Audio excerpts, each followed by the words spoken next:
Welcome back, everyone. We'll move on to the next session by Professor Dr. Mary Cherian. Professor Mary Cherian has an academic career spanning over 25 years. Apart from her roles related to teaching, research, assessments, and administration, she has also headed projects and set processes in order to get eligibility for international accreditation, NAC and NBA, curriculum design and development, consultancy, and training for corporates. Her teaching interests include pure marketing and applied marketing courses, and her consulting expertise is in markets and consumer behavior and market potential studies. She possesses training expertise on behavioral transformation modules, creativity and innovation, critical thinking and negotiation, and marketing and sales metrics and analytics. She is the editor and editorial member of numerous journals. Currently, she is serving as professor and head at KCT B School, Kumaraguru College of Technology, Coimbatore, Tamil Nadu. I now invite Professor Mary Cherian to deliver the session, Pre-Feasibility Studies, Identification of Business Opportunities. Thank you, madam. So good afternoon, all of you. I hope this will be an interactive session where, I would like to ask questions and I would like people to answer. Please feel free to either unmute and talk, or please put up whatever it is on your chat box so that I can look at it or someone can read it for me. Okay.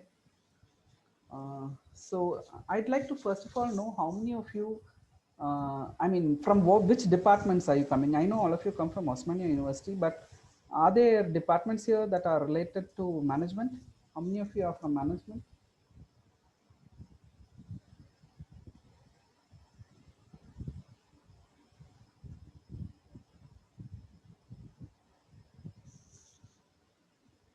Hello. How many of you are from management? Can I know that? There's no one? Okay. So can you just put in the chat box which departments you come from? So I understand at what level I need to take this particular seminar.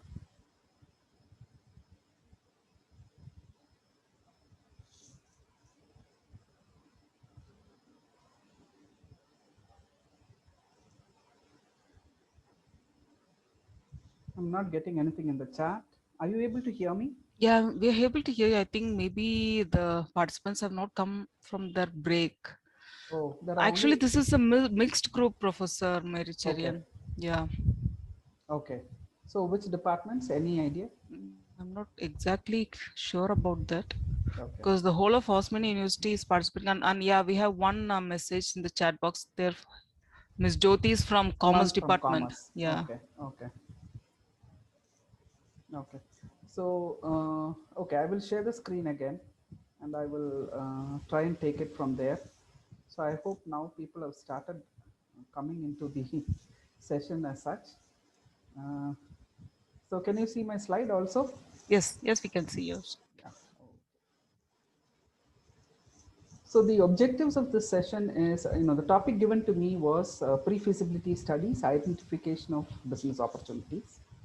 So first of all, I thought I need to say, where does pre-feasibility study even come into the picture?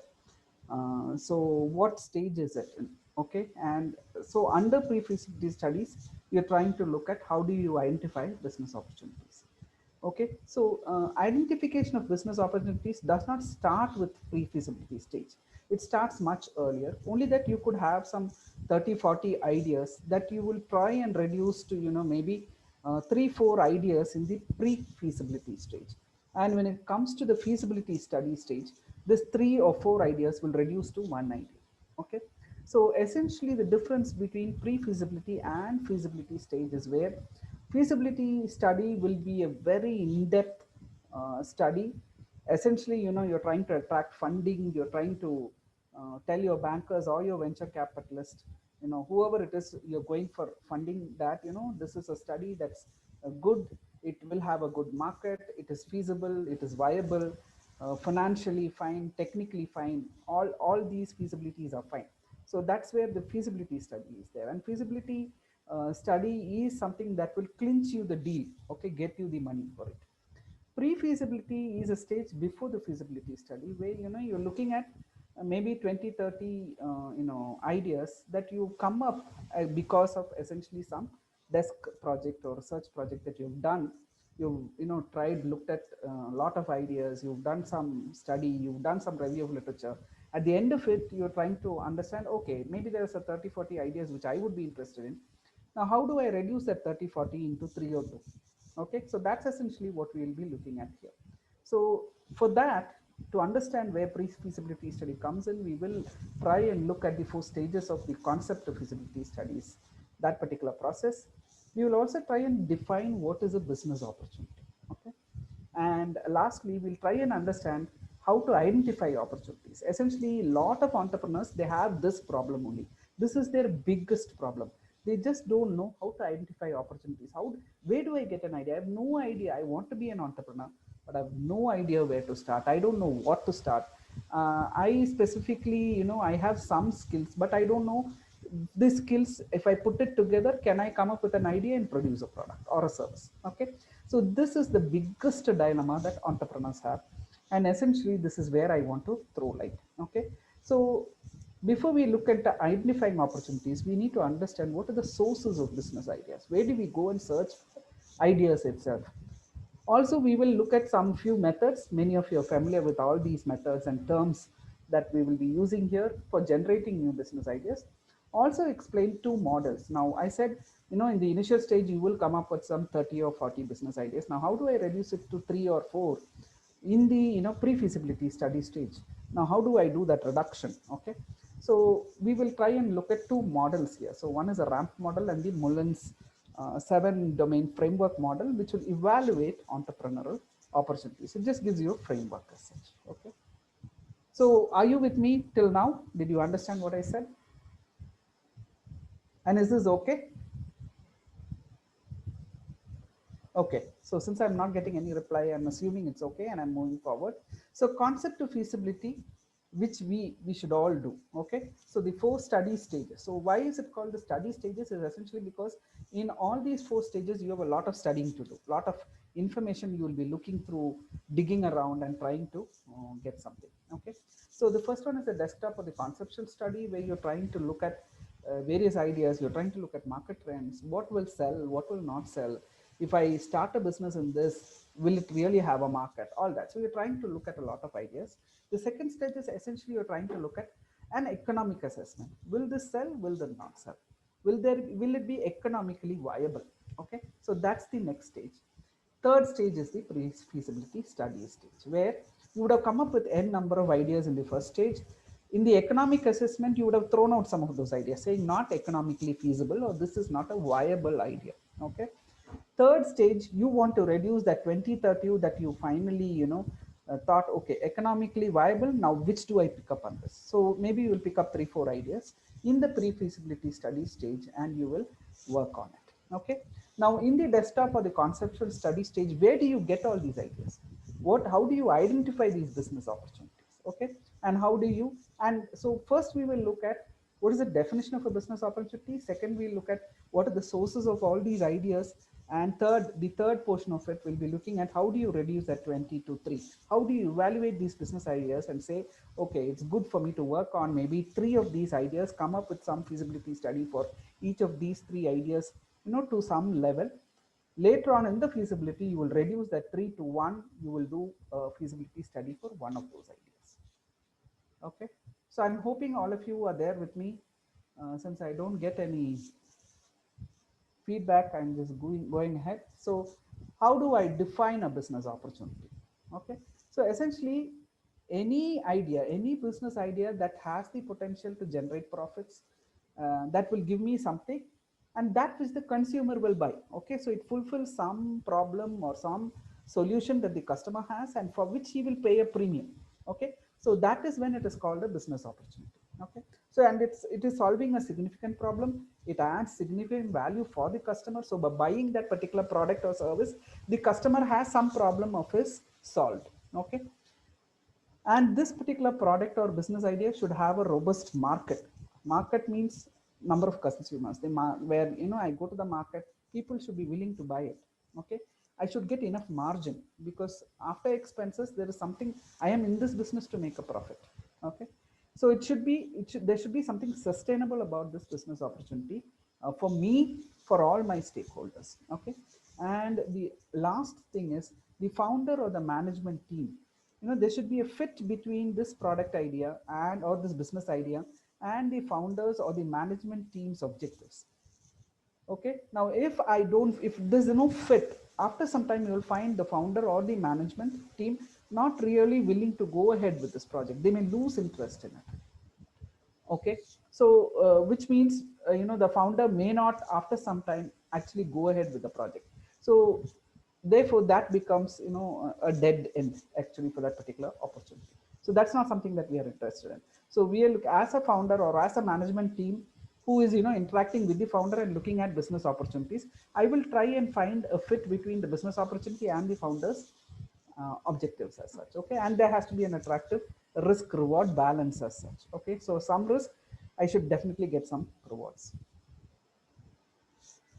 So pre-feasibility studies, essentially you will do an idea generation. A lot of the sources of ideas could be either internal or external. So either it could come from within you. So internal, it could be from within the company, or it could be external to the company that you already have. Okay. Now, if you are a new entrepreneur, it could be your need. So you had a need and you were trying to look at, do other people also have the same need? Is it a sizable number of people who has the same need? Can I convert it into a business opportunity? Okay. So these ideas could be either internal or external. So as I said, potential customer needs.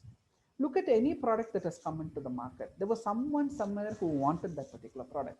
I remember telling my group, my students around 10 years back, okay, 10, I think maybe even 15 years back, that it will be good if someone would make ready-made chapatis.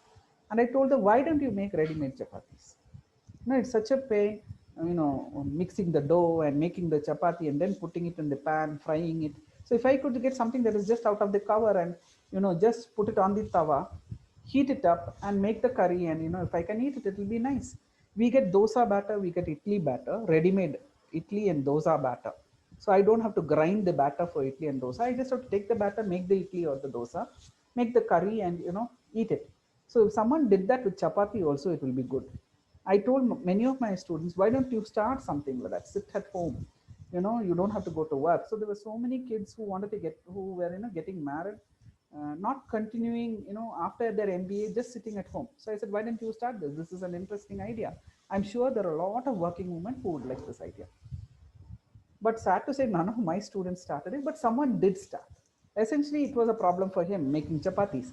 So, and then he found there are a lot of women around who would also like this. And he picked up that idea and converted it into a beautiful business opportunity. Now you have so many brands that are selling ready-made chapatis and even puris. Okay, so you have parathas, you have all that. All of them are ready-made now. So a lot of breakfast and dinner ideas is now coming out of plastic covers. Okay, so potential customer needs. That's essentially what it is. Emerging market product trends. So a particular product, you find our mobiles, right? Every year, every month, you come up with newer and newer, mobile variants. Okay, so what do we use a mobile for? We use it for communicating with people. But now a mobile is much more than a telecommunication device. It's become an entertainment device. So looking at product trends, where are these people going? And they're improving on each mobile. They're looking at what else can we do with a small gadget. Okay, essentially looking at product trends, market trends also again. So there's something, some trend that you see in the market. Can there be other products that come out of that? Community, societal needs. A lot of products that you see in the market is coming out of a community need or a societal need.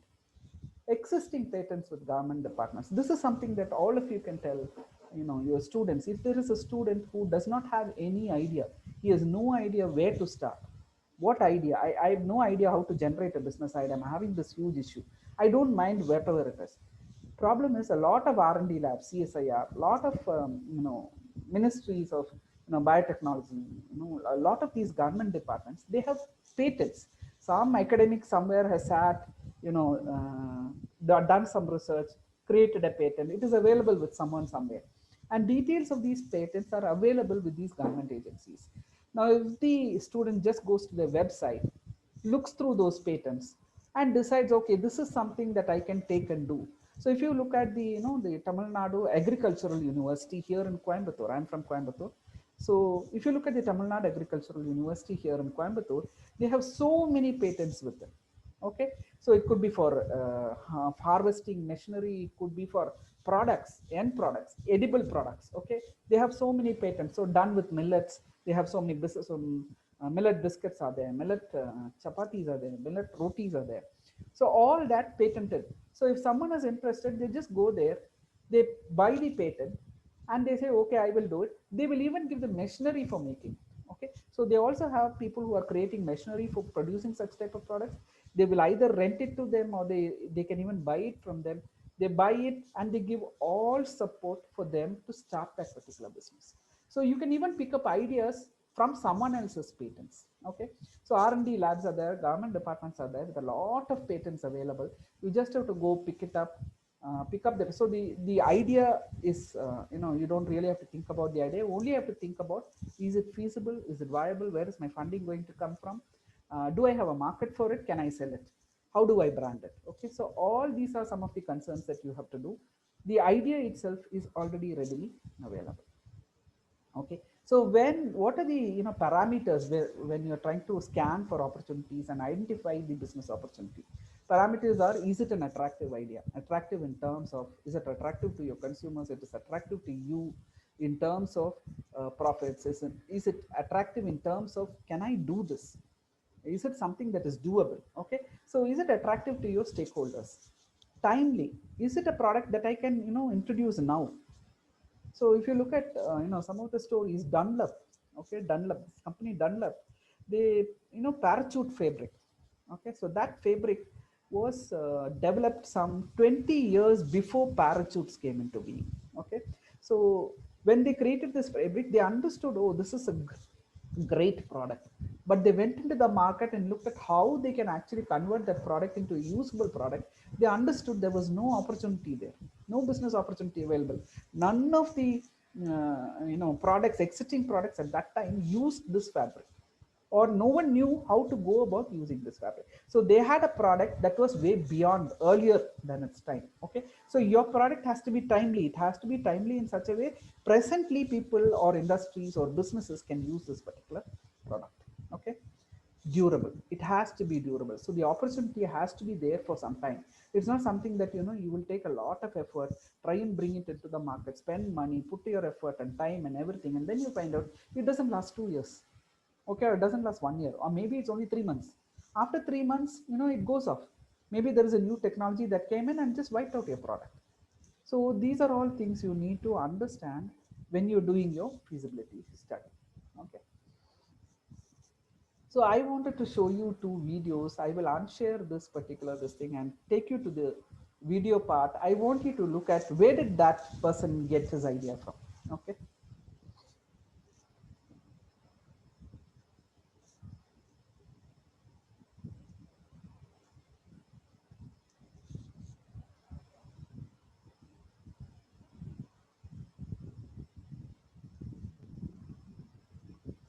can you see the video?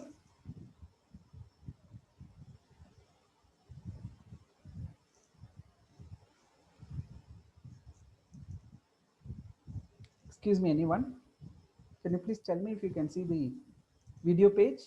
Yes, we can see the video page. Okay. Also tell me if you can hear it. Huh? Yeah.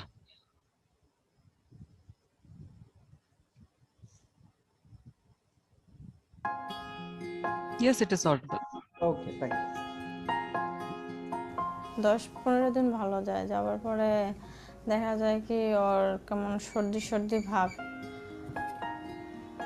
ওর এত একটা রোগটা গাড়া যেতেছে, এরকম অস্বাভাবিক কোনো কারণে ছিল না। ওর যে ঠান্ডা বা নিউমোনিয়া এরকম ভাবটা আমরা ধরতে পারিনি বা বুঝতে পারিনি যে ওর রোগটা এত বড় হয়ে গেছে।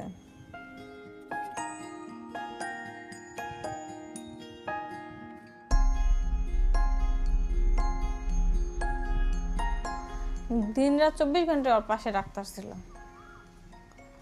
তো আমার আমরা বাসায় আনতে পারি নাই। আমি শুধু এতটুকু ভাবতাম যে কেন বিধাতা আমার এই সন্তানটা দিল আর কেন এই কাইরা নিল।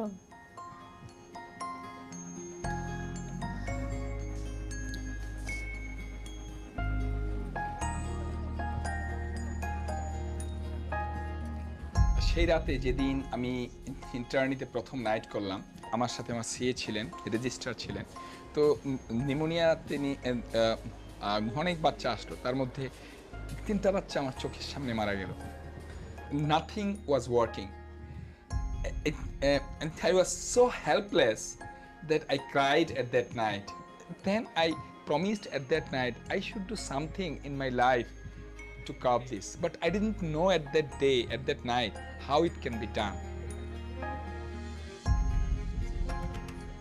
আমরা দুজনে মিলে আইসিইউতে প্লাস্টিকের বোতল ছিল ডিসকার্ডের, তো সেটাতে পানি ভরলাম। পানি ভরে জাস্ট WHO প্রং যে অক্সিজেনের মাধ্যমে বাচ্চারা অক্সিজেন পেত, ওইটাকে একটা পার্টকে কেটে জাস্ট একটা পার্টকে ব্লাইন্ড করে দিলাম, আরেকটা পার্টকে জাস্ট পানির মধ্যে ডুবিয়ে দিলাম। একটা অক্সিজেনের সোর্স থেকে অক্সিজেন নিয়ে বাচ্চা অক্সিজেন পাচ্ছে, তারপর বাচ্চা অক্সিজেন পাওয়ার পরে বাচ্চা শ্বাসটা ছাড়ছে, সেই ছাড়া শ্বাসটা যে নল দিয়ে যাচ্ছে সেই নলটা আমরা একটা পানির বোতলে ঢুকিয়ে দিলাম। ওই বুদবুদের ফলে সে একটা ব্যাক প্রেশার দিল।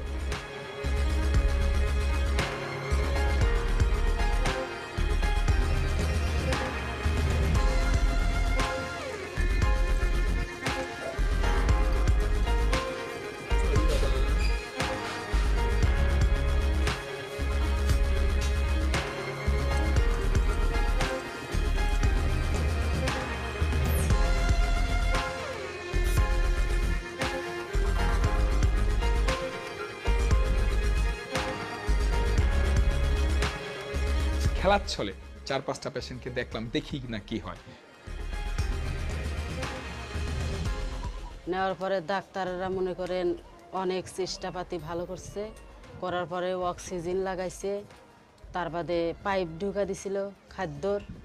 অক্সিজেন লাগানোর পরে মনে করেন সাদা গোল বোতলে পাইপ লাগা দিছে, দেওয়ার পরে পানিটা বুদবুদ বুদবুদ করছে, করার পরে দেখলাম যে সিগনিফিকেন্টলি উইদিন ফিউ আওয়ার্স যে শ্বাসকষ্ট কমে যাচ্ছে এবং বাচ্চারা আস্তে আস্তে স্বাভাবিক হয়ে যাচ্ছে। ডাক্তাররা অনেক চিকিৎসা করার পর বাচ্চা ফিরে আসছে, তখন আমার অনেক ভালো লাগছে।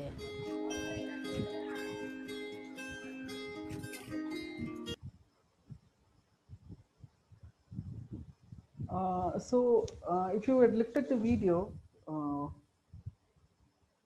look at the idea or the opportunity that came into the doctor's mind. What was it?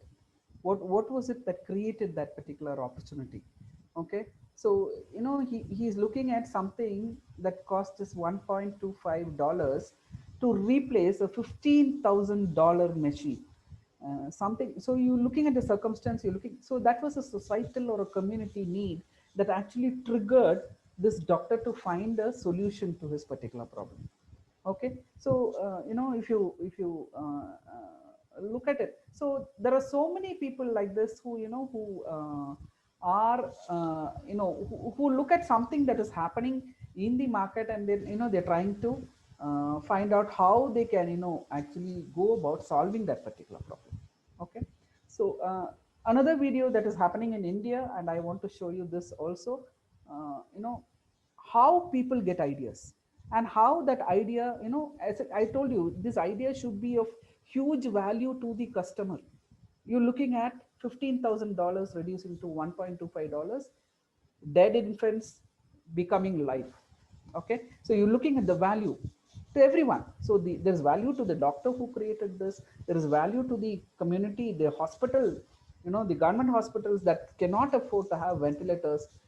Maybe the main hospital will have one ventilator. Even large hospitals, private hospitals, they do not have multiple ventilators. But this was something that really flipped the innovation, flipped the business opportunity. And I'm sure the doctor, I don't know, because this is in the social sector, I do not know if this idea is has been patented, has it been monetized. But imagine if this idea could be monetized. I don't know, there are so many hospitals in India that do not have ventilators and are suffering. COVID, it's a huge opportunity for us to use the same thing, okay, at least on infants. It may not work on adults because the pressure may not be enough, to help you open up your lungs. Okay, you may need a big ventilator, but for infants at least this really works. How many of your PHCs or primary health centers have this innovation? Do they even know about it? Okay, so all these are questions that we can ask ourselves. And I would like to share one more video. And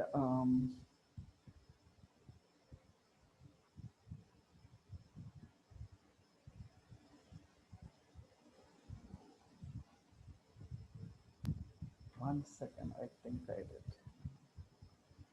I didn't put on the audio. Okay.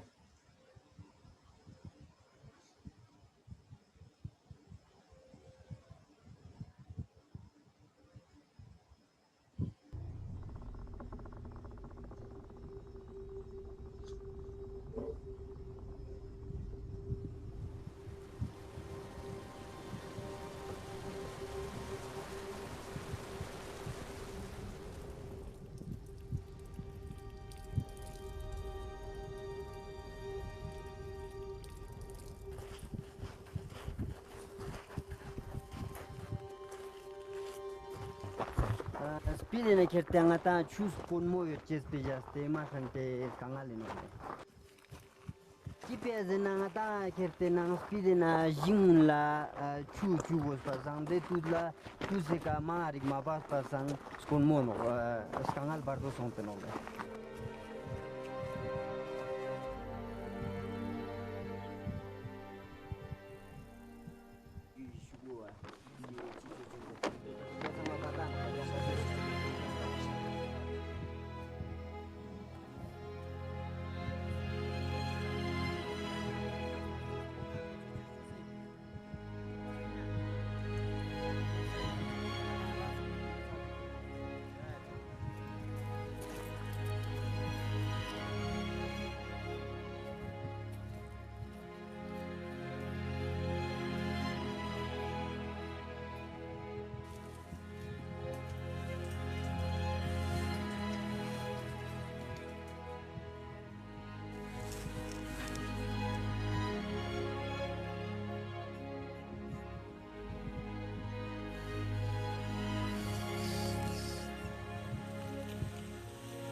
So this is again another example of where your one community need or one societal need for having water throughout the year, so that I can plant crops throughout the year.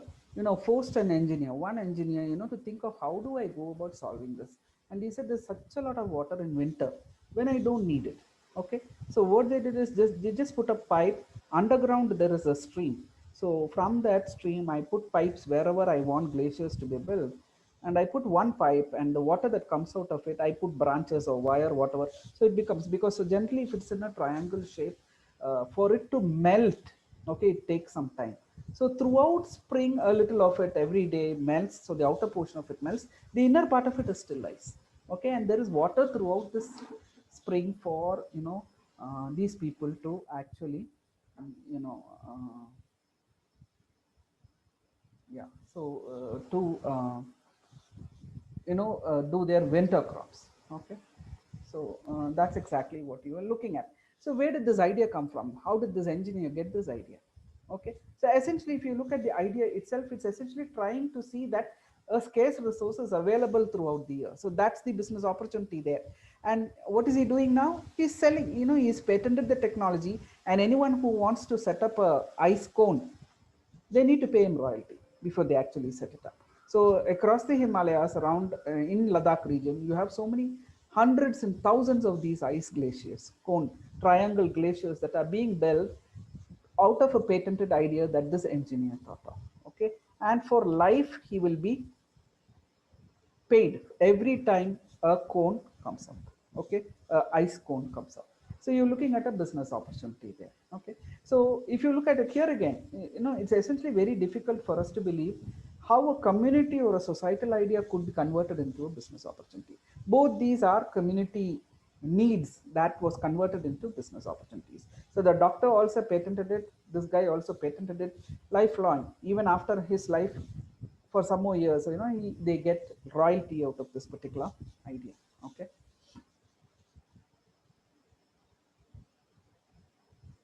So how do you go about identifying business opportunities? What is the process of identifying business opportunities?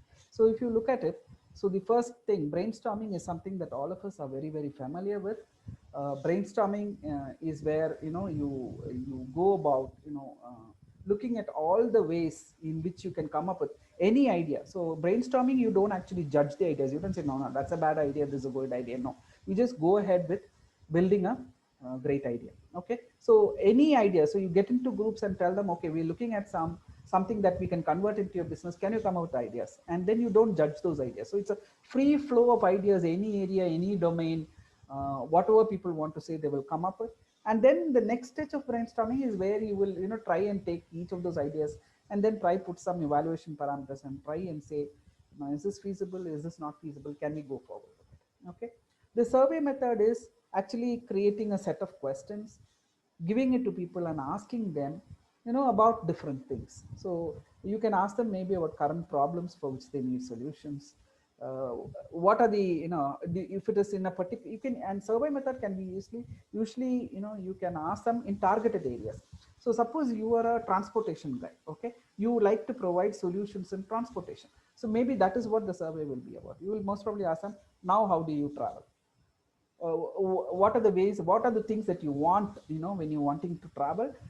How do you think you want to travel? So there could be people who say that, no, I want to travel on good roads. I want to travel in a vehicle that will not cost me anything. The initial vehicle investment should be very, very small.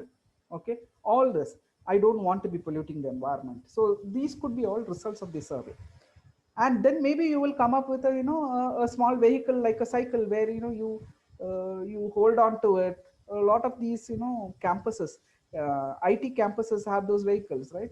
A lot of foreign campuses, educational campuses also have that vehicles, where it's almost like a mini cycle.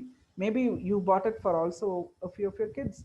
So these are some ways in which you can generate ideas as such.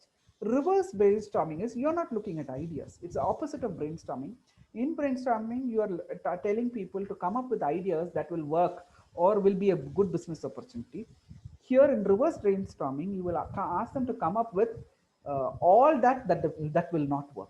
Okay, so in brainstorming, you're asking them to come up with what will work, whereas in reverse brainstorming, you'll ask them to come up with things that will definitely not work. So come up with all those, and then, okay, if all this will not work, what will work? Okay, so you go reverse in a reverse process. Okay, the next method is called the Gordon method. So this is a creative technique developed by A.F. Osborne, very similar to brainstorming. So here you have a collective discussion. So here you already have an idea. The product is there. You're already planned the product. So this is, way after feasibility studies and all that. So this is one method where you're decided that this is what you're going to go ahead.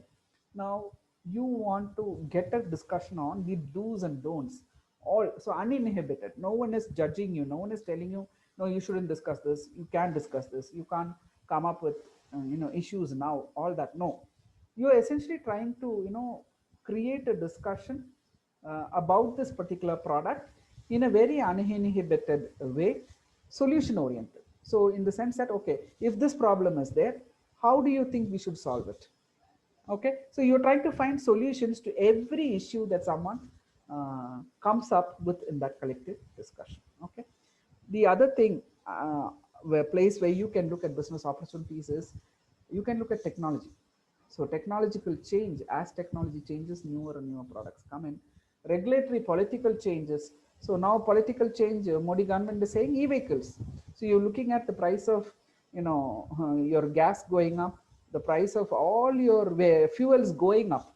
So so there is a talk in the market saying that prices definitely being pushed up so that it will dissuade people from using such vehicles and will push people to using more green vehicles or using green fuel, okay, like electricity. That's essentially what. So regulatory change for a political change, all this could, you have regulation now saying that 10 or 15-year-old vehicles, cars, you can't use it for more than 10 years or 15 years. After that, you'll have to trash the vehicle.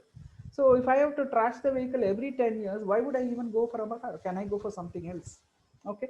So if every diesel and petrol car is going to be trashed after every 10 years, then why would I go for it? Can I go for an e-vehicle, which the government says I can use it for more than 10 years? So these are all things. So regulatory change can come up with business opportunities. So, if you can pick up, so therefore, if I am, producing, or if I want to produce an e-vehicle, now is the time. Huge business opportunity. If I'm producing batteries, now is the time, because all my e-vehicles will require batteries. So can I come up with some battery like the mobile battery? Now, if you look at the e-vehicle battery, the battery is the largest component or the heaviest component in the vehicle. Now, if I can make it very light, like the mobile battery, have you seen the mobile battery? All of you would have seen mobile battery. They're so thin, okay? They're so light, and they really work for a long time. So you have 6,000 mAh batteries that, for my usage, the way I use my mobile phone, for me, 1 week, I don't have to charge it at all. Okay. So, if I can come up with batteries like that, the weight of this is just a couple of grams. Now imagine if I can use a battery like this in my vehicle. Weight of it is, the weight of the battery reduces, so therefore mileage, efficiency of the vehicle increases. You're looking at huge possibilities. So this is a business idea, this is a business opportunity. Okay, so how do you generate this? So all this you can look at by looking at trends, technology trends, regulatory trends, political trends, social and demographic trends, economic trends. Okay, so all this you can look at. Now, one method of coming up with business ideas, creative business ideas, is using the 6 thinking hats methodology. Okay, so I'm going to introduce that in a very small way here before we go on to other topics. So this 6 thinking hats is a creative process. Okay, and when you are creating teams, suppose you want a team to come up with really creative business ideas, then they generally say when you're forming the team, you should think of people from each of these different hats.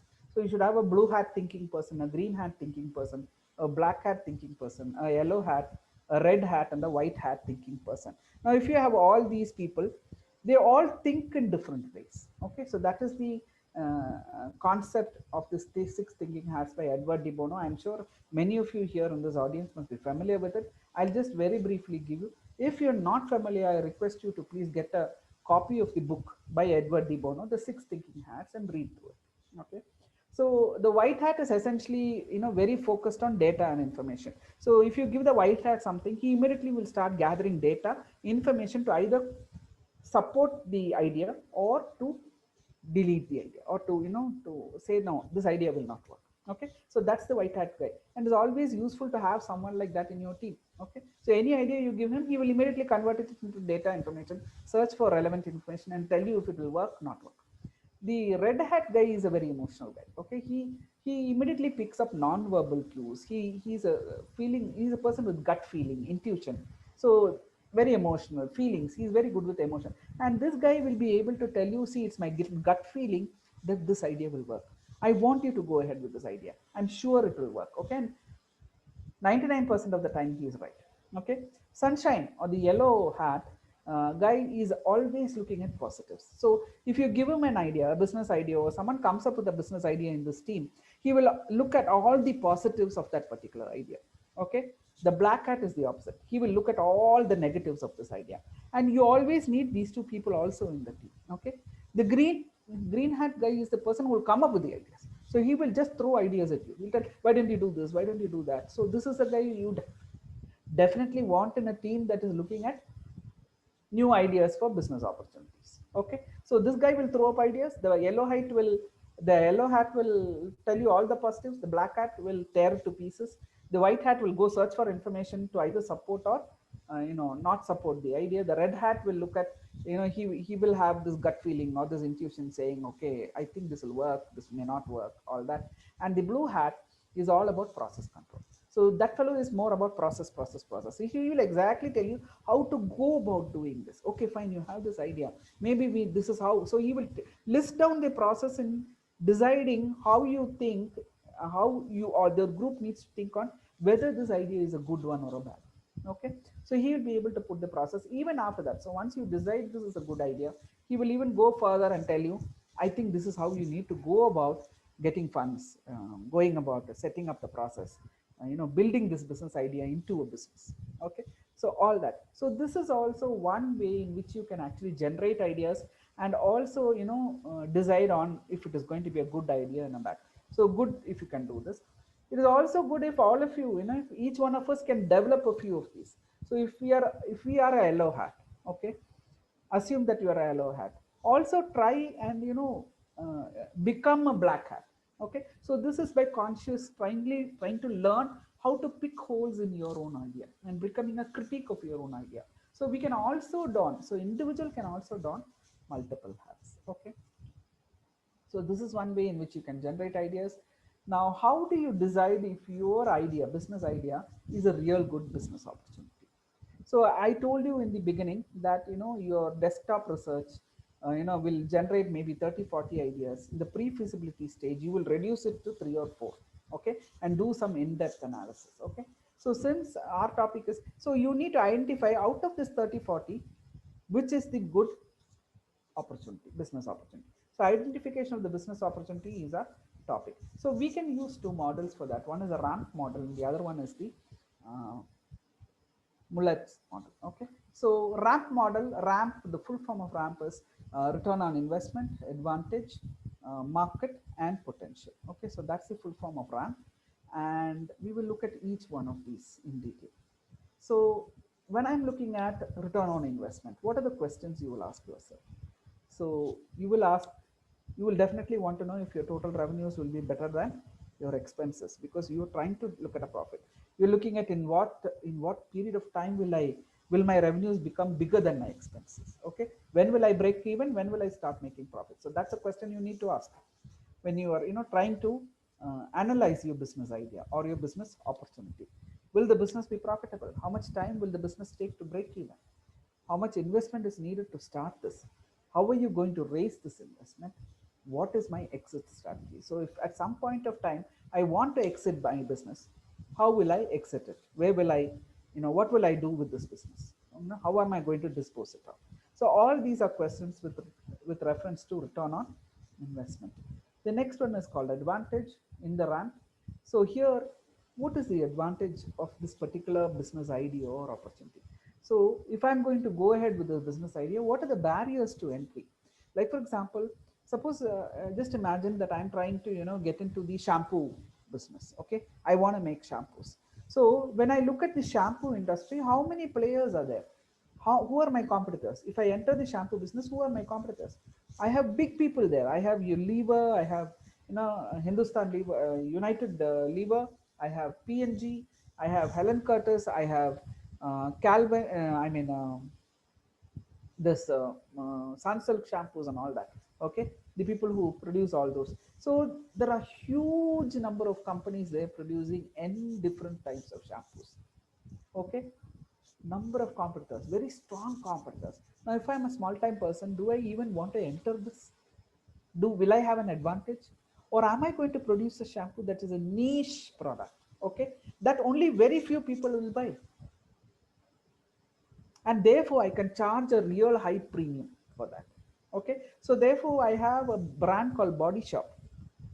All their products, they are in the 1000, 1500. 1500 is their minimum price, and what will you get? You will get a small bottle of shampoo for 1500 rupees. What are you looking at? Who's buying it?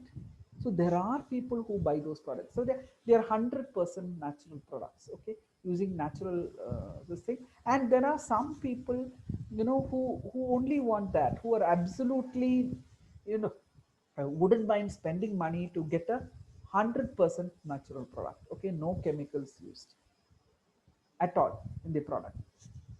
So if I have a very niche market, people, consumers who will buy your product at the price that you're going to charge it, go ahead, in spite of the number of very strong competitors you have in that market, which is a barrier to entry for you. In spite of that, you still think that you can sell your product, go ahead. Okay, but you need to know what are your barriers to entry. To enter this particular market, do I need to, you know, spend a lot of money on equipments, buildings? Do I have to have a big factory? Is that all important? That's a barrier to entry. Okay, if I need to, you know, sell my product, do I need to have a huge distribution network? So which means my per product, per unit of my product, you know, the profit I make is very small. Okay, it is tiny. So that means I need to sell large amount of product. If I need to sell a large amount of product, I need to have a large amount of retailers, distributors, wholesalers and all that. Do I have that? If I'm a new person entering the market, how do I even develop this? No, it requires a lot of, you know, effort, time, many years to develop a large distribution channel. Okay, so if these are the people who are going to distribute my products and I need that huge distribution channel, how am I going to do that? That's a barrier to entry for me. So I need to answer all these questions before even starting off developing the product or the product idea. Okay, so which channel will sell my product? So am I going to give it to retailers? Am I not going to be worried about developing retailers at all? I'm going to give it to distributors and tell them, you develop the retailers. Am I just going to give it to another marketing company and tell them, you put your name on it and sell it for me? So you have Godrej products. A lot of Godrej products are only chapa and selling. Okay, so I take someone's product, put my chapa on it, okay, Godrej, and then I sell it. So is that a decision I'm going to take as a small entrepreneur? So therefore I say I have a huge barrier to entry. I do not have money to develop my own distribution channel. That's my barrier to entry. So therefore maybe I can get Godrej or maybe some other marketing agency who will, you know, take my product and sell it as theirs, or who will take my product with my brand name and sell it as mine. Okay, so maybe there is a Mary shampoo. Okay, so they will say, okay, Mary shampoo is this, that, all that. They will advertise, they will bear all the marketing expenses and they will sell that product. A part of that selling will go to them, profits, and part of it will be given to. Okay, so many models with which you can overcome these barriers of entry. So you need to look at, after doing all this, do I have an advantage? Okay, in spite of me handing it over to Godrej, in the end, will I earn something out of it? Okay, so that should be important. So do you have a proprietary advantage like a patent or an exclusive license on what you will be selling? Is it possible to get that? Okay, and you're thinking of all this at the idea or the opportunity stage itself. So this is the amount of planning you need to do in your pre-feasibility study stage itself. You need to look at, are there barriers to entry? How am I going to distribute my product? Who is going to distribute it? Will I get a patent or an exclusive license on what is the end product out of this business idea? You're planning all that. You're planning way far ahead, okay, for your, so this business idea. What is the cost structure? Taking into account everything. So till the supplier, till the customer comes and buys the product, what is my cost? Till that point of time, what is my cost? Okay, which means you need to understand costing so that you can tell the distributor, this is the paisa at which I will give it to you. This is the cost at which I will give it to you. Cost of my product is this. So in order to be able to decide on your cost, you need to have planned it far ahead. Okay. Last one is, the third one is market. Market is essentially your group of consumers who are going to buy the product from you. So here, are you looking at a value proposition? What do you mean by value proposition? What is the value that I am going to offer to the consumer? Will the consumer buy my product? Looking at my product, oh, these are all the benefits. Okay, so how much will is the consumer willing to buy, willing to pay to buy your product? Okay, so if he is willing to pay what you price your product, there is a value proposition. So the customer is willing to buy it at the price you have quoted for your product. Okay, so then there is a value proposition. Otherwise, if he is not willing to buy it at the price that you have quoted, then there is no value proposition there. Okay, so what is the need you will fill or the problem that you will solve? So is there some problem that you're going to solve, or is there a need that you're going to fill? How will you define your target market? Who is the consumer that you're going to target with your product? Can you define him? Can you define him in terms of demographic variables? Can you define him in terms of characteristics? So all my consumers will be in the age group of, 30 to 45. They will earn an income of so much. They will live in cities. Can you define like that? Okay. Are you going to sell it to end consumers, or are you going to sell it to businesses? Okay. What are the demographic features of your target market? So age, income, occupation, all that. Demographic features, all that. Okay. Of your consumers. What percent of the market do you believe you could gain? So suppose now it's I was talking about shampoo. So if there are already around 20 players in the market that is occupying 40% of the market share, all the majors put together, they have 40% of the market. Okay, they're selling to 40% of, and 60% is all fragmented small players, no branding, nothing, no one knows about them. They're all local chota chota walas. Okay, which means I also tomorrow when I'm going to sell, I need to decide how much percent of the market am I going to gain. So if I'm looking at a 10% gain, which means it's a large amount, because 40% is occupied by some maybe 6-7 people. Suddenly one person walks in and says, I want to gain 10% of the market share. Do you think all these big guys will keep quiet? They won't.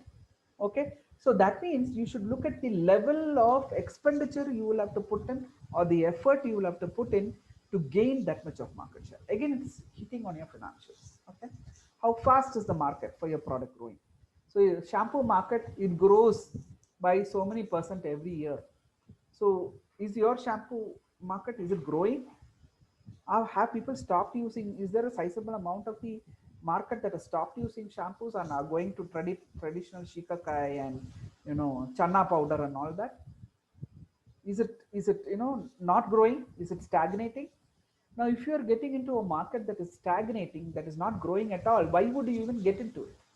The whole market is actually not growing at all. People are not buying those products. So last year, around the growth was 6%. This year is also, the growth is actually 5.8%. You need to think. Okay. So if there is a demand for that is going down, not going up, why would you even get into that market? Okay. So all this helps you decide. All these questions help you decide if you have to go ahead with your product idea or your business opportunity that you thought of. Okay, it's helping you plan far ahead of where you are now. Okay, what is the competition? Who are your competitors? Are they people with deep pockets?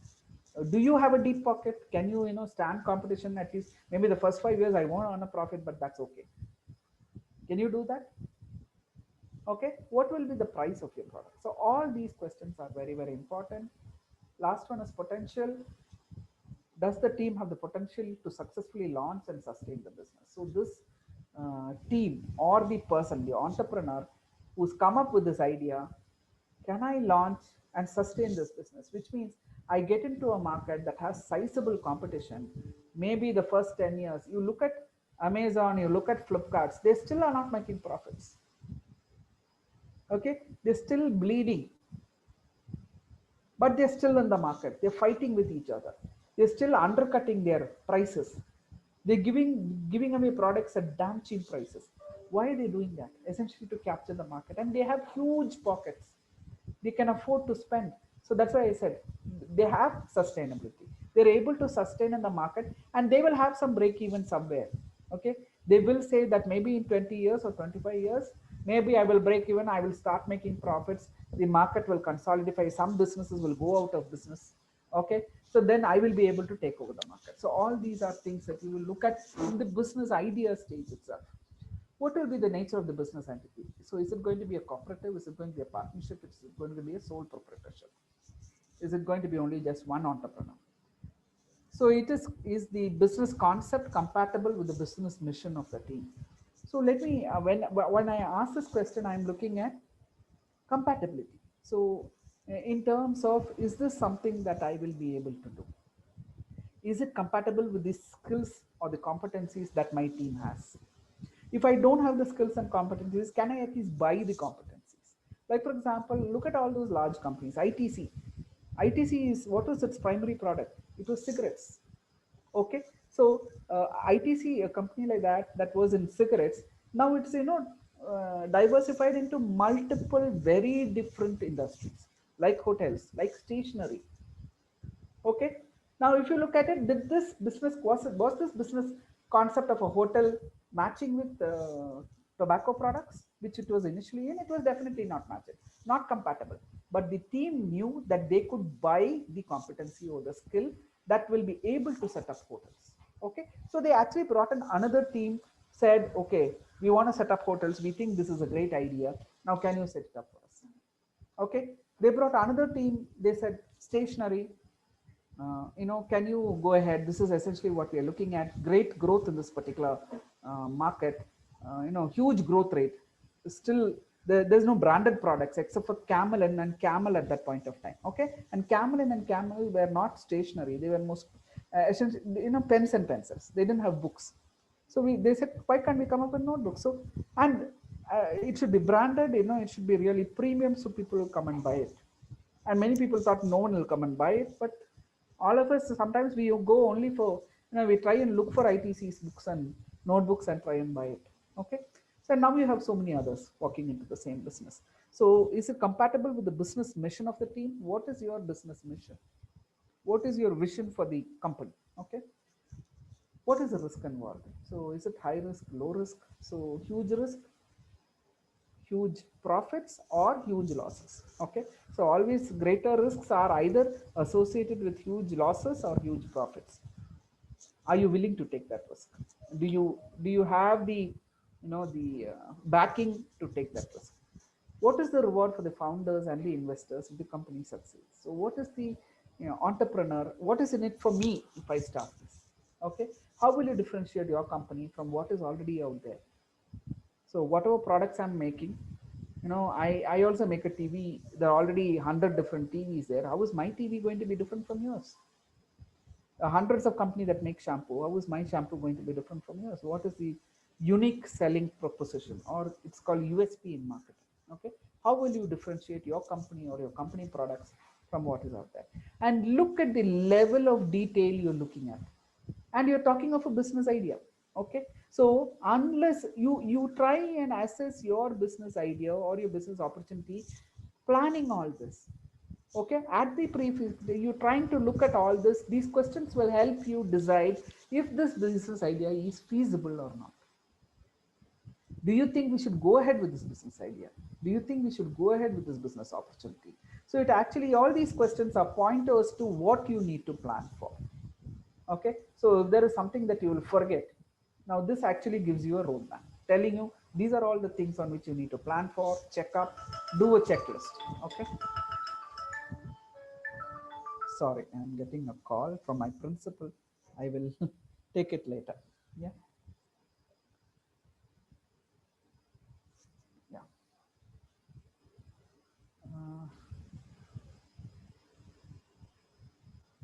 Okay.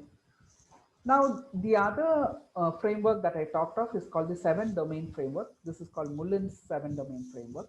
So essentially what you're trying to answer 3 questions here. Is the market and industry attractive?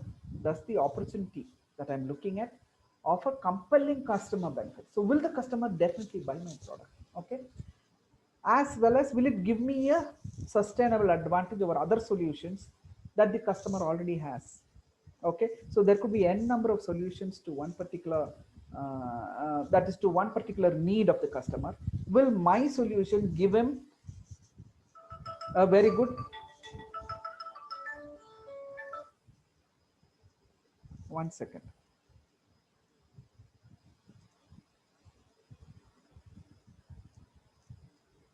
I'm sorry.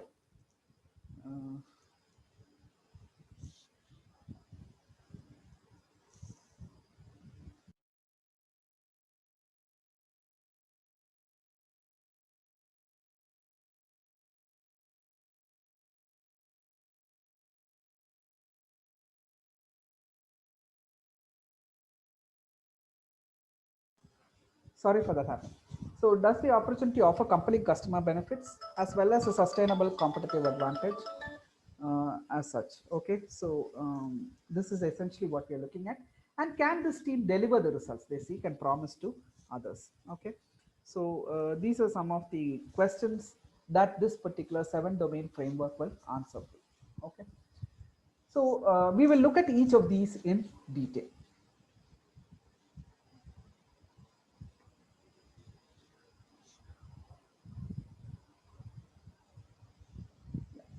So if you look at it, there are, I will go to the earlier one. So if you look at it, there are 4 things here. So market domains, industry domains. So market domains at the macro level and industry domains at the micro level. Okay. And then depending on this, so market domain at the macro level, you're looking at market attractiveness. Industry domain at the macro level, you're looking at industry. Is the industry attractive? Is the market attractive? Okay. And market domains, if you look at the micro level, you're essentially looking at that particular target segment or your customer segment. Okay. So is the customer segment, what are the benefits of getting into the selling it to these customers? How attractive is that segment? Okay. For me as an entrepreneur.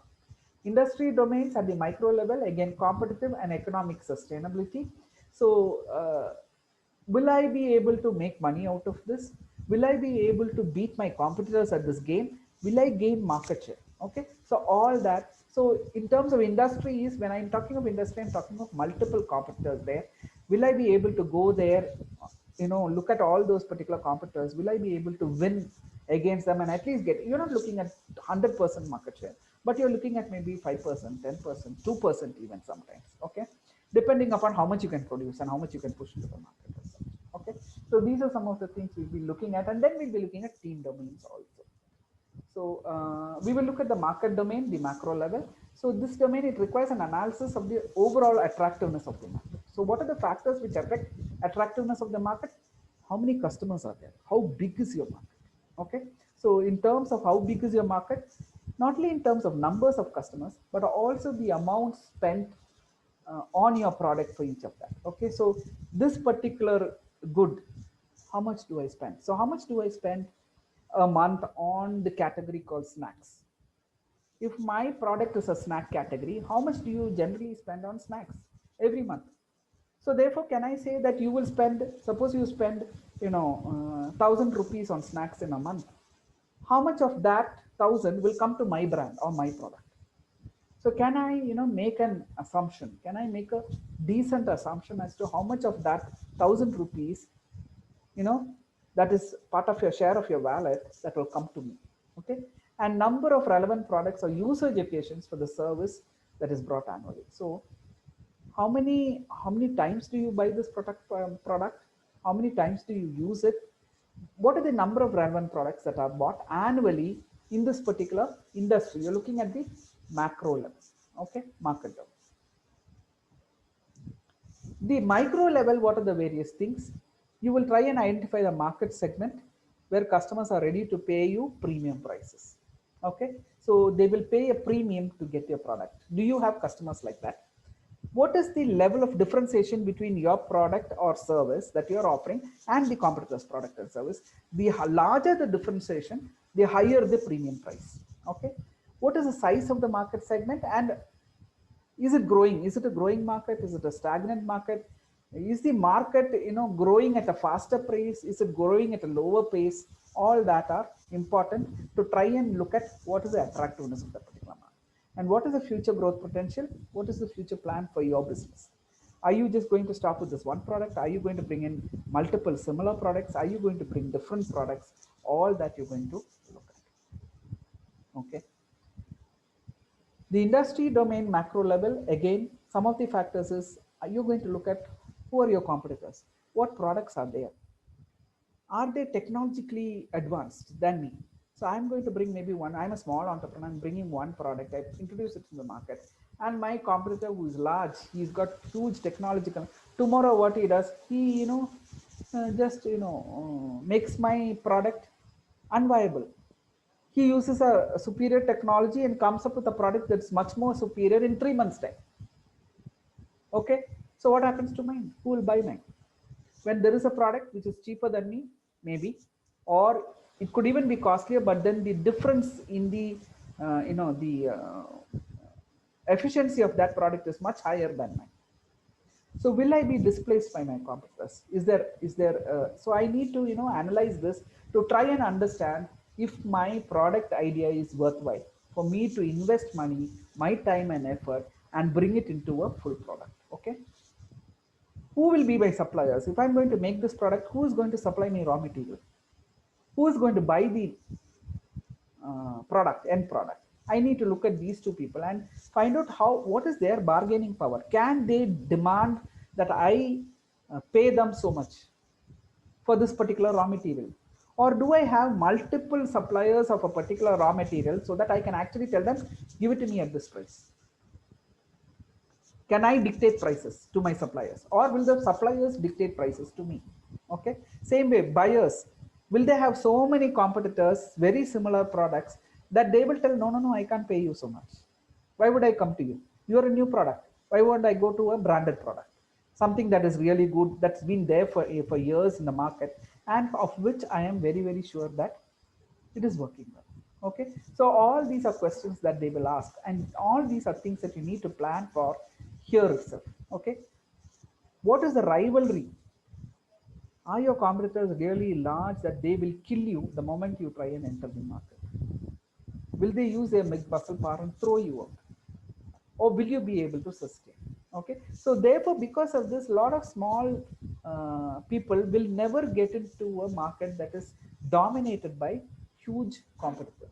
Okay, threat of substitutes. Does your product have a lot of other substitute products? So instead of your product, which you sell for 10 rupees, can I get a substitute that will work equally well and I can buy for 2 rupees? Essential case of Nirma and all Surf. Okay, so when Nirma came into the market, Surf never thought that this will be a competitor. Pricing was so cheap, 10 rupees, 12 rupees. Okay, and Nirma was selling at 50, 60 rupees. I mean, sorry, Surf was selling at 60, 50 rupees. And Surf said, who's Nirma? Who cares? And then they found out it was one small chemist who, created this powder in his home, went and gave it to chemists and druggists and said, can you sell it and give it to me? It's 12 rupees, 10 rupees, 5 rupees, 8 rupees. Nowhere near my product. Why would I bother? But then 3 months, 6 months down the line, Surf suddenly realized that this fellow is actually, threatening Surf. He's actually picked up quite a lot of market share. Okay, so threat of substitutes. So this is essentially something. So are there opportunities for substitute products to actually take over your product? Okay, these are all things that you need to look at the idea stage. The industry domain micro level. So this is looking at the advantages of the industry. So does your venture have proprietary elements, patents, trade secrets, and so on, that other firms will not be able to duplicate or imitate? So is your product very unique? Is it patentable? Can it be copied easily by others? Okay, all this is something that you need to look at. What is the likely presence of superior organizational processes, capabilities, resources that others would have difficulty duplicating or imitating? So that's why I said earlier when I talked of distribution channel, no one can beat a Unilever. Unilever company has thousands of products under its portfolio, all fast moving consumer goods, all your soaps, shampoos, all those toothpaste, brushes, all those hundreds and hundreds and hundreds of products it has, and it has a huge network of distributors and retailers. Now tomorrow, if I am trying to imitate that, Patanjali tried doing it. What happened? Okay, now where is Patanjali now? So Patanjali tried. So in the beginning, it tried to get, tried to build these distributors. So some of them said yes, some of them said no. Then what it did, it started exclusive outlets. Okay, so okay, only exclusive distributors, they will only have Patanjali products. So many of those exclusive outlets were financed by Patanjali, or it was Patanjali's own. Okay, and they said, okay, let's have Patanjali's own outlets because other people are not picking up my products. But then the problem is there were issues with the product itself. Okay, quality issues with the product itself, they actually died out. Okay, so now if you look at it, Patanjali is nowhere. Okay, and Unilever is doing very well. Procter & Gamble is doing very well. So all those companies are doing. So Will you have a difficulty duplicating or imitating some capability that all your competitors have? And is that capability also essential for you? Okay, so this is something you need to look at. And is there an economically viable business model for your business idea? Business model is, when you talk of business model, you're talking of how are you going to get your revenues. So many products, if you look at a lot of industrial products or a lot of other products, the major equipment will be priced, with a small profit margin. But accessories or repairs, replacement parts, they will be priced at a higher margin. Okay, so suppose it cost me 1,000 rupees to make this equipment. Let's imagine, okay, it cost me 1,000 rupees to make this equipment. I may charge 1,100 as the price, so I get only 100 rupee profit on that. Okay, but then there could be some parts that has to be changed at maybe every 2 years. Okay, for changing that part, my profit margin, okay, could be maybe 100%, whereas the profit margin on my original equipment is very small. Okay, so what is the business model I'm thinking of for my particular product? Look at Eureka Forbes Aqua Guard. The original equipment will cost you some, but then those candles that they come and change every year, you are like wondering, in 6 years down the line you can buy another new equipment instead of changing the candle. Okay, so every 1 year or 2 years I have to change the candle. It cost me $1,200. 6 years if I change the candle, or 10 years if I change the candle, it is equivalent to another Aquaguard. Why would I do it? Okay, so what is the viable business model? How do I maintain, repeated sales? So you need to look at how am I going to earn my money. So many of them keep the profit margin or the profit, percentage on my original equipment less, and it's on the replacement of this thing that I get larger profit. So what is your model for this particular idea? Now we are getting into the last part. So we looked into markets. Okay, we've looked into all 4 domains. Okay, so we looked at market domain, macro and micro. We looked at the industry domain, macro and micro. Now we are looking at the team domain. Okay, and the first one is aspiration. So the team or the entrepreneur. So it could be either an entrepreneur or it could be a couple of people who is coming up as the entrepreneurial team. Okay, so what this is trying to analyze the mission, the aspirations, and how much of a risk am I willing to take. Okay, so this is essentially what it is looking at. So I'm looking at this. Okay, so that's the opportunity. Does it fit the team's business mission, the personal aspirations of the team, and the ability to take risk? How much of a risk will I take? Okay, so this opportunity, this business idea that I have, is it a very risky proposition? Does the business team that is coming up with this idea have a large appetite for risk? Okay, so this fit is something that I will look at. Again, capability of execution. Does it have the capabilities, the skill, the experience, the industry know-how? Or even if I don't have it, will I be able to acquire it? So maybe I will recruit people. Okay, that will help me deliver this product idea.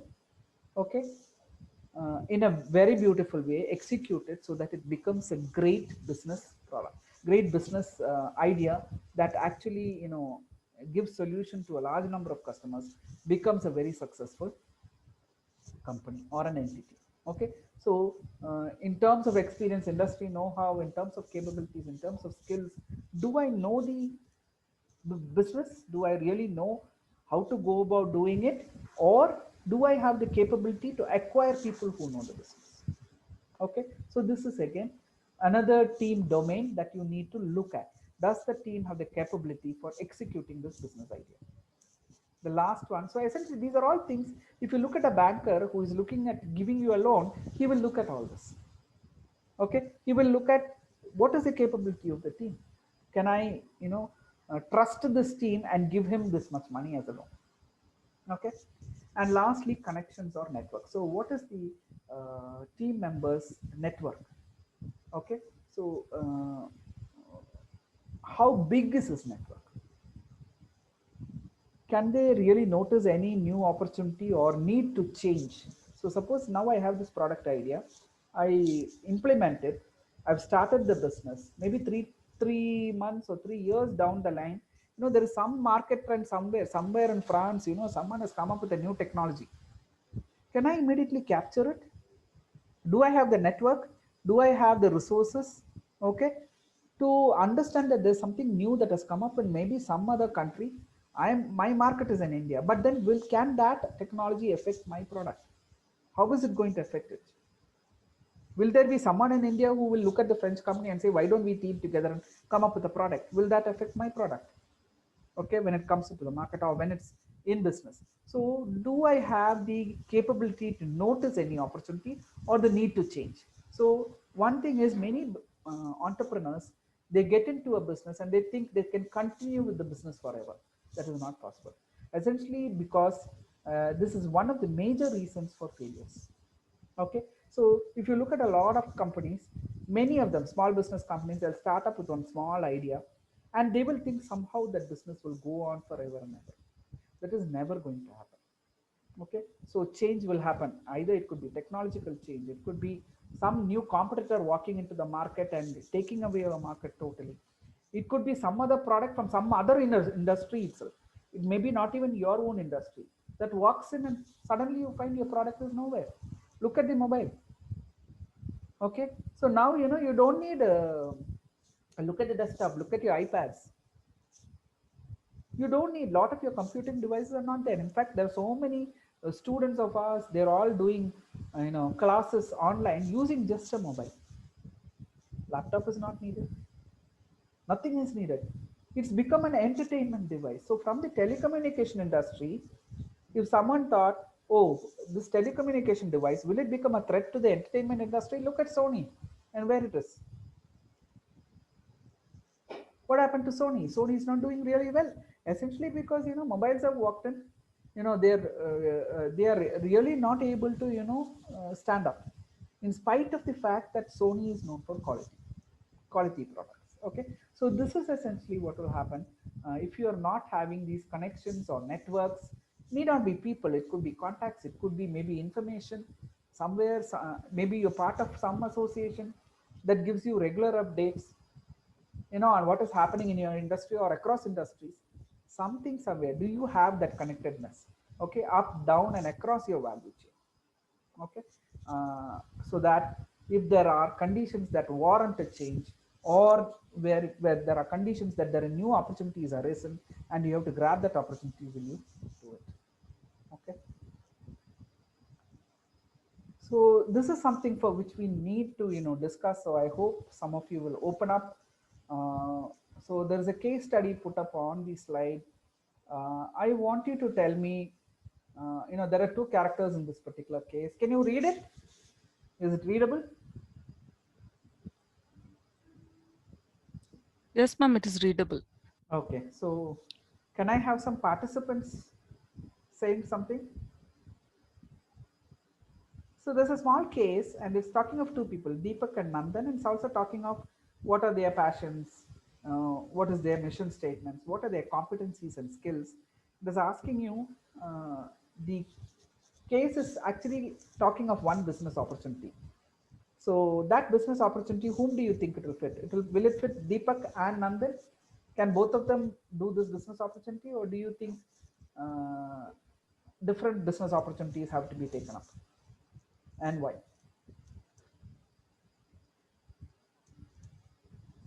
So 5 minutes I will give you to read it, and then I would request some interaction either on the chat box, or you can unmute your mics and talk.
Okay, so can I have some interaction, please?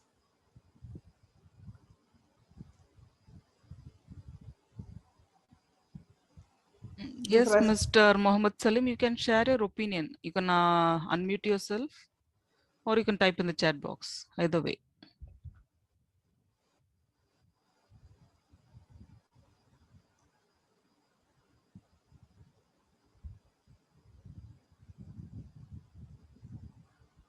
Ma'am, you'll have to read out what is there in the chat box because I can't read. No, they have not responded. Only Mr. Mohammed Salim has replied yes, but I'm not sure Okay. whether he is going to give any opinion. Mr. Mohammed Salim Pasha. Oh, this business, whom do you think is better suited for? Is it Deepak or is it Nandan?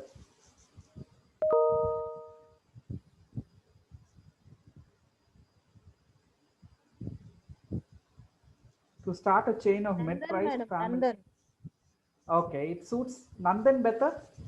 Yes, ma'am, because he is especially in a hospitality industry. He has Okay. experience No, in ma'am, please read the case. Nandan is not in the hospitality industry. Nandan is a successful investment banker. investment bank. Yeah, Deepak is the person who's been in the hospitality industry. Okay, okay, okay. Yeah. So did you mean Deepak? Yes. Yeah, okay. So Deepak, so both of them have the same idea. Okay, why? Essentially because Nandan, he's a successful investment banker. So he's been in his role in the bank is to find businesses and invest in. So when he did his technical and industry analysis and all that, he understood that hospitality is good. Okay, this is one good industry that you can invest in, especially Chinese restaurants. Okay, but he has no experience at all in it. Whereas Nandan they are capable, na ma'am. Yeah, but how will he become capable? He personally does not have any experience in running restaurants. Just now you said that team domain aspiration, bankers will see. Yeah, they will see. So he has the aspiration, but does he have the competency? Okay, okay, okay. Yeah. So, ma'am, what I'm telling you is he can acquire competency. So he can maybe ask Deepak to start. So Deepak will look at the operational part of the restaurant, whereas Nandan can look at the investment part of it. You understand? So the finance part of it, Nandan can look at, whereas Deepak can look at the operations part of it. Okay, yeah, both of them. So for both of them, it's a viable business opportunity provided Deepak and Nandan have similar, goals, mission. They have similar aspirations or objectives. So if there is a fit between these two people's objectives, then of course they can both together start this restaurant. You understand? So there has to be a fit between Deepak and Nandan, otherwise this will not work out. If they're going to start separately, if there is no fit between them, the most likely person to be successful in this business will be Deepak. Nandan may be a good investment banker. He can give people ideas as to, so most probably he should be in the consulting business, telling people where to invest, what to invest, what are the trends, what are the new things, which businesses will work, which businesses will not work. Okay, so that is the type of business he can do. But if both of them can get together, this will be a fantastic opportunity for them. Thank you, ma'am, for responding. Thank you, madam. And we have a suggestion from Ms. Batmavati that Nandan and Deepak should find out food habits of the location. Okay. Okay, are they interested to have outside food? And she has also said Deepak, Nandan can learn from Deepak the strategy regarding hospitality. Okay, fantastic. So as they go along, maybe as they this thing, so they can learn from each other. So Dr. Maybe, Gopal has also said the same. Instead of going on different paths, they can join together because they have a high leverage on their venture. Exactly. Yeah. So essentially, each of them can acquire each other's skills and competencies, and having a joint venture between both of them, because each of them are very good in their domains. Okay, if they can just come together, if their vision is the same, and if there is a match between or a fit between both their visions and missions, this will be a fantastic opportunity for both of them, because both of them want to start this. Okay, only that their individual objectives has to match. Okay, for me, if where it will not match, I'll tell you, I'll give you an example. So if one person, the person who's good at who's been in the hospitality industry and who's is really good at managing restaurants, if that guy is more worried about he is like worried about how the restaurant will run, the quality of the restaurant, everything and all that, which he should actually be. But then if the investment banker says no, you're spending too much money on that, no, you can't do this, it's affecting profitability, you also need to look at profits. And if this fellow says no, you look at the profits, for me that is not my worry.